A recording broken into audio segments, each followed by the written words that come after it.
This is about a father and his son walking on the beach after a storm.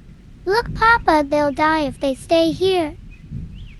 There are too many, son. We can't save them all. But I can save this one. He throws it back into the ocean, a small splash against the vast sea.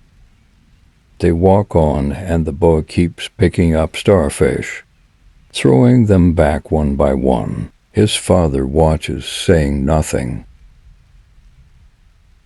Finally, the boy stops, exhausted.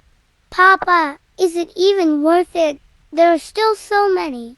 Look, my little fisherman, you can't change the whole ocean, but for every starfish you throw back, you change its whole world.